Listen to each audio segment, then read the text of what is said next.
Welcome to Keefer's Korner Week 8. I'm Jeremy Nygaard. This is Coach Keefer. Coach, how you doing tonight? Doing great. So Week 7 game at Prescott. And we go in and seem to kind of have our way. We talked about how the bounces maybe didn't go our way previously this year. Felt like maybe the law of averages kind of came back into play. We had a couple bounces that went our way. There were three things jump out there. Number 9 for them. Got his hands on one pass, just barely got his hand on it, but then it was deflected, and I think Colin Fritz caught it. Yeah. Then there was another one, long pass. 9 got his hands on it. That one probably should have been picked off, reminiscent of the Ryan Viendahl play at Rice Lake. Yep. And then ironically, it goes off his hand, and Ryan Viendahl catches it and hauls it in for a long game. And then we had another real lucky bounce where they had a nice little goal line play where they did a toss pass, and well designed, and they executed it very well. It hits the kid right in the chest, and he misses it and hands it basically to Colton Hush, who makes his 3rd interception of the first half. And that was in the end zone too. So that was huge. Yeah, those are some breaks that went our way, but that stuff does even out. So and I think and I'm not sure about the defensive ones for Prescott, but the kid that had dropped those or had lost those, one of them at least, had 6 interceptions on the year. So it wasn't necessarily a kid that didn't have any hands. It was just a bad bounce that ended up in our favor. Yes. But other than that, it seemed like our offense, and you can go into more depth, but our offense seemed to have a good, not great game. It appeared that Prescott was maybe taking away some specific things and trying to have us beat them in other ways. Is that they were a little different. They didn't give us what we expected to see. They tried to take away they tried to make it very difficult for us to run our jet play, which has been really good. So we had other things that we, felt, it's when you take something away, usually that opens something else up to a certain extent. So we just did it maybe a little differently than we normally do. But, I thought we had a good balance of run and pass again. Cal Smith continues to, he's amazing. He's really playing some good ball. And, the O-line, I think, is very, they're very cohesive, and I feel like they continue to get better. Although I believe Prescott did sack us. I think we did give up a sack. We did. Yeah. As a matter of fact, I think maybe even definitely one. There was like a loss of 14 late in the game. Yeah. There might have been another one. There might have been 2, yeah. But so when you talk about taking away our jet, I believe Colton and Ryan combined to carry the ball 0 times. Yeah. And so that was all. It's Cal's given a read, and he's. Well, they literally had it. They overloaded. It was a deal where personnel wise, they understood which way we do our jet.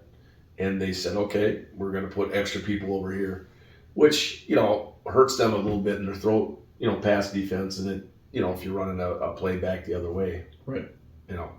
So, I thought, our guys, we were able to move the ball pretty consistently. I don't know what the final numbers were. I don't have it memorized, but I know it was a pretty good night. Yeah. Speaking of going the other way, one of the first plays of the game, we run a play that I haven't seen before. Yeah. A little reverse to Gavin. Yeah. Yeah, it worked out really nice. That's how you hope it was going to work. We had a good, we had a good execution. I think the key thing was our backside of our O-line got up, and we knew that the guy that's covering Gavin, they're doing a man-to-man thing. We knew that he'd take off when Gavin took off. Right. But our guys got up to the 2nd level and right where he was going, so we were able to block him. And we knew Gavin would have to make a guy miss, and he did. And I think he made a miss to the point that he didn't get touched, and wasn't touched, and kind of had an escort. But then Graydon just thought it was over, and I believe it was I think it was number 9. That Packard kid's pretty fast. He was running, and if Graydon would have just turned his head, he could have easily, we got in and it was fine. But it was a learning, thing there too, where, hey, take a look around, just because he's appears to be clear, Right. Yeah, that was a good play. And then offensively, you mentioned Cal. I think he ended up running the ball between 20 and 25 times, over 100 yards. Yeah. And then offensively or passing, I think he started the game 9 for 10. Had a couple longer passes, but then late in the game, I think he ended up like 11 for 17 or something. It just seemed like we kind of knew coming into the second half that because we didn't really. I think we scored 1 touchdown in the second half. Is that right? We went from 28 to ended with 35. Yeah, I believe you're right. Yeah, we just got the one. And had turnover on downs. Yeah, we got it right. Yeah, 35 was right at the end of the third quarter. So that sounds right, yeah. So let's flip over to the defensive side. Obviously, you mentioned Colton Hush had 3 interceptions, playing in a different position. Yeah. Talk about the whole kind of defense as a whole, because I mean you pitch a shutout. Yeah. We played some pretty good defense. It wasn't perfect. I thought, Colin Fritz is playing at a very high level. I thought Jackson Johansson had another really nice game. Obviously, Colton Hush. I think Colton is really going to flourish at free safety as he is such a good tackler, and he has a really good nose for the ball. And I really like Graydon too at corner, just with his length, and he's a very athletic kid with good hips, and I think we literally could be better at both positions because of that switch. At least we hope that going forward. That's why you make the move. So, yeah, there's a lot of good things. We gave up some yards, but really, I guess when I looked at the stats, it wasn't. I thought they had more yards than they did.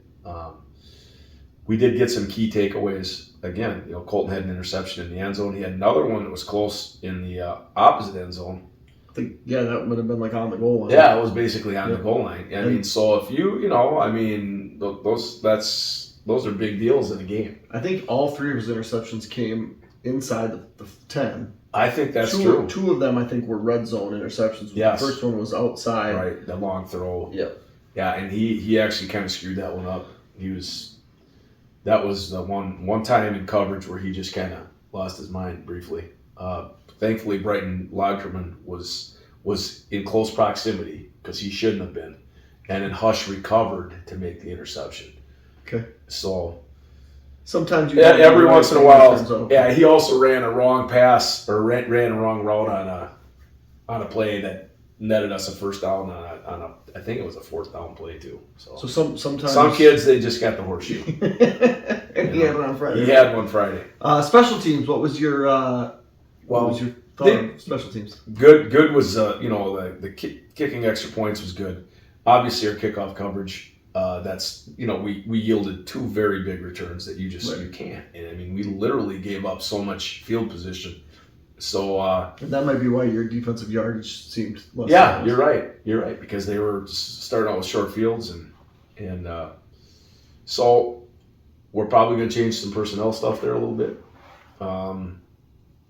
and try to coach it better, and we just I think there are like you have to learn angles right. And I think we have some ideas of how we might be able to practice that, without grinding kids, literally teaching them, like maybe just kicking the ball and having all 11, like teaching them the angles that they have to go to get. Right. Well, it's different for everybody. Exactly. And it's not the same. And then, like you film it and then maybe you can kind of, right. Hopefully spatially they understand it a little bit better, and then maybe get a little bit older there too. Play some more of our. It's important. It's a hugely important phase of the game, and we'll continue to look at it. But I think Gus is doing a fine job kicking and punting. I mean, he's been really solid. So absolutely. Do you remember the players of the game? I do. The old player of the game was Gavin, and I thought he, deserving. Yep. Obviously. It says something when you're Cal Smith and you rush for 100 and whatever 25 and throw for whatever he threw for. He was over 200, yeah. 2 something, you don't get player of the game, it's but Gavin had a fantastic game. He had the explosive catches and of course the reverse, and so he was the O player. The D player was Colton Hush Okay. with his 3 Makes sense. interceptions. Yep. I mentioned, Jackson Johansson played well as well. Big Noah plays well all the time. But it went that direction. And then Gus was the kicker. I mean, I kind of told Gus, hey, your name's on just about every week. That's just the way it's been. We started a new thing, and I think you probably are aware. Well, like for our player of the game, like we have like a plaque for the special teams. Yep. It's got a face mask on it. Maybe you remember. And then we Yep. have a sledgehammer for the offense, and we have the bringing the wood. It's just literally some, like a couple 2x4s, Right. Screwed together. Yep. And then we have kids sign it. Right. Well, we've been doing it so long, and the things are getting filled up. So now I have the kids go in and they look at it and they find a name on there that they don't know, Okay. and they'll read the kid's name. Okay. Like for instance, the other night somebody read Austin Hansen. Okay. Yep. Because it's long enough ago that some of these guys don't know who Austin Hansen is. So Right. so they'll say it, and then I'll talk a little bit about the kid. I think it's just kind of cool. Absolutely. It's kind of connecting the past with the, so it's a cool thing. That is cool. It is. And it probably also gets you off track for a little bit in practice and keeps them from doing some up downs. Well, yeah. This is in the post game thing, so it doesn't okay. really impact the practice, but. Yeah. All right, so that was Friday. Fast forward to today. Today's Monday. C Squad JV games at King Field that have recently wrapped up. Just wrapped up. How did Yep. those games go? Well, the C Squad took it on the chin, and they got blown out pretty good by Prescott. Okay. Football is a tough game, and when things get tough, there's a couple different ways people handle things, right? And the way that we all have to handle it is you just got to keep grinding, you got to keep working, and striving to improve, right? Sometimes it's tough, but you learn things from going through those lopsided losses, and I'm hoping that some of that stuff, we're all faced with hard times in life, and you get through it. How you respond to those adversities are things that kind of can define you in your future. So it's not so much you're worried about them losing, it's you worry about how you respond to the loss, and you keep battling, and those are messages that we're trying to share with those guys. Right. Then our JV has notched another win. I think in fact, I know they've won all their games this year, which is great. Won a real close one tonight with Prescott. Heck of a game. We were up 14-6 with about 3 minutes left in the game. We were right down, I think we got turned away on the 2-yard line, so we could have iced it with the score there, but they stopped us. Well, they moved the ball. They got down and actually scored with 1.4 seconds left in the game. It's a tough one to give up. It is very tough. That made it 14-12, and then they went for 2, and were unable to get it. Boy, I thought Jimmy Kropelnicki had a great JV game. Okay. Caught some big passes. He made the tackle on that 2-point play. There were a lot of kids that really, I thought our O-line looked good. Sam Aho looked good to me. Landon Vienendahl was very clutch. Really had some nice conversions. I know he kind of had a little bit of a hamstring thing going, but he kind of pushed his way through it. But I thought Landon really played well. Brody Everts made some nice catches. There's a lot of guys that contribute. I thought Drew Vienendahl, man, I thought he looked good. I thought Evan Becker tonight I love Evan. He's a hardworking kid, and I'll tell you what, it's one of the things in coaching that's so much fun because he's getting so much better. And he made two great plays tonight that it's like, man, I don't think he could have done that a year ago. But he's a guy that's like a weight room warrior that's just getting bigger and getting better, and just you love kids like that. Absolutely. You mentioned going for 2. Obviously, they went for 2 in the tie. Yeah. Yesterday, NFL football game. Mm-hmm. This is kind of off topic here. Mm-hmm. Eagles at home against the Commanders. Okay. Commanders tie the game, I think, as time expires. Well, they make it a 1-point game as time expires. Okay. They're faced with the opportunity to either kick the extra point and go into overtime, or go for 2 in the win or the loss, and they elect to go for the 1 How do you handle that if you're the Commanders are the huge underdogs? Yeah, and on the road. It has to. I mean, there's not one correct answer. If you think that you're not as good as that team, if you're the big underdog, then you go to win it right there. That's your best chance to win. If the other team is, you think is better, and there are games you go into where you think your opponent might be better. So that would be how I would approach it. If I felt like I was the underdog, I would probably go for the 2. Did you watch that game? No, I actually I had a bunch of stuff I was working on football-wise. So no random NFL, just all the games on. Well, I had to do some leaf removal. I had to mow some grass, and then I was doing the high school stuff, and just got away from you. It did. It was a rare Sunday where I did not watch much. And the Badgers were off. I know, it was terrible. The Packers lost Thursday. Yeah, so we'll just skip all that stuff, and we'll fast forward to the part that everybody wants to hear about. Yeah. The Panthers from just across the way. Yeah. Are coming to King Field on Friday night, and maybe, at least in my memory, and as long as Central's been in the middle border, the best that we've both been at the same time, and we're going to face each other. Yeah, it should be exciting. That's for sure. I think it's a big game without a doubt for both teams. But I have been very clear with our guys. It's not the biggest game. Okay. I mean, we're hoping that there's going to be much bigger games as the season progresses. Right. But there's no denying that this is an important game. This one will have a huge impact on seeding in the playoffs. Because, you don't know. I mean, you start looking around, and, we started looking a little bit, but you don't want to go, it's a little premature. Is it? I mean, it's never premature for me. Well, not for you, but you don't really know. I mean, you're looking at who's out there and maybe what they're doing, and you're just thinking about some things.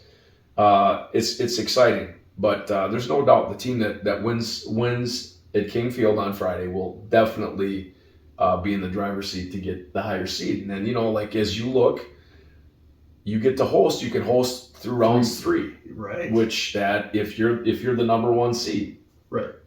Which it's hard to know.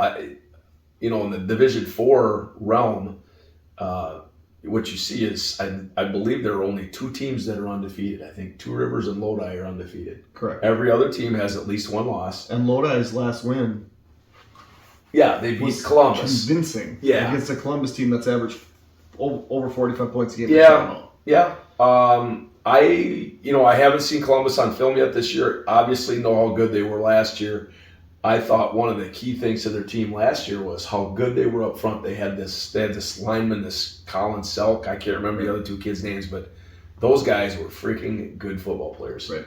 And all 3 of those guys were gone. So it would be very difficult for anyone to come in with 3 more dudes like that are going to be as good. Now, granted, what was the good running back? Colton Brunell. He's going to be another year better. Obviously was a great player. But, I don't know. I don't know how good their team is. I don't know for sure what the competition's like that they're playing. Right. They'll be 5 this year. Yeah, right. I'm aware of that. Obviously, Lodi is a good team. But you look at the map of the state of Wisconsin, and you never know how the WIA is going to divide things up. But it would seem strange, right, to bring someone up into our right with the number of schools in the middle border that have been in the poll and right. perceived to be good teams. I think it would be surprising if they brought in somebody from another part of the state that would be like the top dog. I don't see that. So you mentioned Two Rivers and Lodi being undefeated. Yeah. And Catholic Memorial, who lost their first 2 against much bigger schools, but now have looked, like they usually. I think they had some injuries too, or whatever. Right.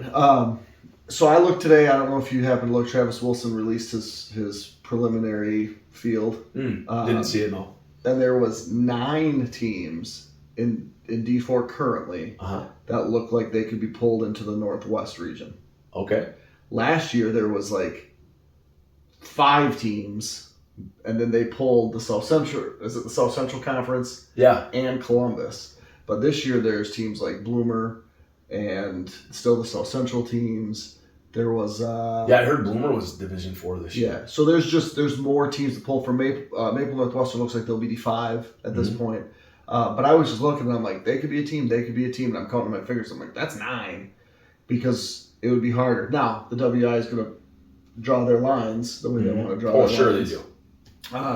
But going back to this Friday, the team that wins is either going to be the 1 seed, more than likely, right? Or the 2 seed that could potentially host that rematch in level 2. And Central style, our style, not really the same. No. Very contrasting styles. Central is, they're I believe they're running at like 88% of the time. You know, and that's not to say that they can't pass, because they can. I mean, they can throw it. But they're a physical group. They're, I think, really good at running back. Fisher and the Nussbaum kid he's a good blocker, man. He's fun to watch. He's lit some kids up. Right. Mason Sullivan's a very good athlete. I mean, they have a lot of good athletes. Yep. So they're a good team. There's no doubt about that. But it is a contrast in styles. I think it will ultimately come down to who's better up front. I think that'll be a big one, but I think if whoever wins the turnover battle. Oh yes. I was asked immediately after the game. We stopped on the way back and ran into some Central people, and that was my initial thing. I'm like, if we turn the ball over more, it's going to be tough for us to win. If you turn the ball over more, it's going to be tough for you guys to win. The one thing that I see, I'd like to know how well Central defends the pass, because that's one thing that we've done. We've done well when teams haven't defended the pass real well against us, or been able to get a rush on our passers. That's kind of when we've separated. Yeah. I don't know how much they've been challenged yet through the air when it's been a close game, because they haven't really played games that haven't been. Yeah, they got after Prescott a little bit, Right. And, to me, they look like they covered pretty well. Okay. I think they're a very solid team. I do. It's they probably have a pretty good handle on things that we like to do, and we have a pretty good handle on what they like to do. It's hard not to, right? Right. And it'll be interesting to see who, like you said, it's going to be a good game. It'll come down to turnovers. It'll come down to penalties. If you can limit penalties, especially we've had those issues. Being just doing your job and not losing your cool. And that's so like their offense. I mean, I'm assuming it's very similar to what we've seen before, where they might chip away and then try to bust one. Yeah. Oh yeah. They'll have their option game going. Right. And they'll have they got some power stuff they're doing. They'll run some midline. They're gonna run a counter. And then they have a counter, just like Rice Lake. They counter play action pass that's filthy. It's a good play. So they absolutely have a lot of good stuff going, and they've been strong up front. They get So how disciplined you can be on both sides of the ball and doing your job. That option. I mean, we've seen that. That was Somerset's thing all those years ago. We get them for 3, we get them for 3, we get them for 3, but all of a sudden you have 2 guys running that way, and they're out the gate. Yeah, and they are good at running back. There's no doubt. But and quarterback. I mean, he's good too. So what we're doing defensively is a little bit different. Right. So that might be that'll be interesting. Because they'll have a little different. Well, we'll see some different things. They'll see a lot of different things from us that they've never seen too, so that's good. And talks about penalties here, going back to Friday night. Have you ever been part of a game as a coach where there's been 0 live ball penalties called in an entire game? Is that happened, huh? Friday night? I know we had three offsides. There was offsides. There was false starts. I didn't write down a single penalty during a play. There was no play like redo whatever down because of the penalty. Interesting. I hadn't noticed that. So no holds.